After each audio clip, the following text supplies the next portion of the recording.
cunsuri, qabyaali, Soomaali doon iyo Soomaali diid, laba qodob oo isqaban la.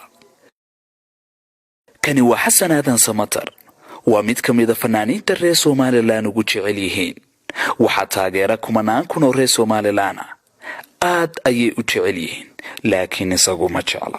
Waxa uu yidhi tagi maayo Hargeysa oo uu saaran yahay calan aan ahayn kii hore u saarna, oo uu ka wado carankii dhagarta badnaa. Waxa ay dhaheen ma aha cunsuri, ee waa fanaan qaran. Kani waa Cabdiqaadir Sheekh Macalin Jubba, waa fanaan Hargeysa fankiisu abaal weyn ku leedahay. 29 sannadood oo ay Somaliland nabad ahayd kama uu soo agwareegin. Weliba waxaa laga wariyaa in Somaliland uusan jeclayn, wuxuuna diidmo ka muujiyaa madalaha reer Somaliland ee qurbaha uu ku nool yahay. Laakiin ma aha cunsuri, mana aha qabyaali. Waxay inoo sheegaan inuu yahay fanaan Soomaaliyeed oo ku faana Soomaalinimo. Kani waa Axmed Cali Cigaal. Isagu waxa uu ku leeyahay xusuus gaar ah reer Somaliland. Waxaa lagu eedeeyaa inuu qayb faneed ka qaatay qurgooyadii waqooyiga. Haddana fankiisu kumanaan reer Somaliland ayuu weli ku socdaa. Dalal badan oo Soomaaliya buu tegay. Jabuuti ayuu maray, docda ayuu ka dhaafay Somaliland. Haddana dowlad deegaanka ayuu tegay. Mar kale docda ayuu ka dhaafay, Garoowe ayuu gaadhay, Kaabiga ayuu u maray Somaliland. Laakiin dad badan ayaa aaminsan in nacaybkiisa Somaliland aanu isagu qarsan. Ogow, ma aha cunsuri, mana aha fanaan Soomaalida kala qaybiya. Waa sida ay u yaqaanaane waa fanaan qaran.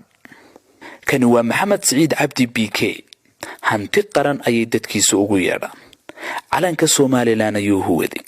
Weligii dib uma geysan ama kuma kicin falal kullidii ah cid kale aan ka ahayn inuu muujiyo daljacaylkiisa mar walba. Waa jamhuuriyadda, waa cunsuri, waa caadifi, waa qabyaali. Sida ay ku sheegaan iyagu, fankii ayuu siyaasadeeyeyna waa ay ku eedeeyaan. Kaagu waa qabyaali, kaayaguna waa halyay qaran, miyaynu qaadanaa.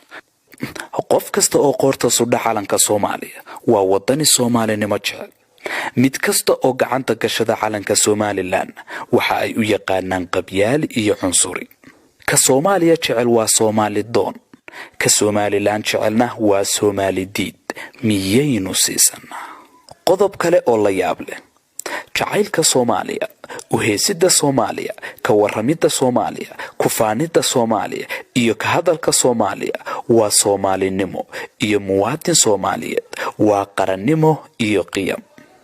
Jacaylka Somaliland, u heesida Somaliland, ka waramida Somaliland, ku faanida Somaliland iyo ka hadalka Somaliland waa qabyaalad, waa qabiil, waa qoqob, waa qaybin.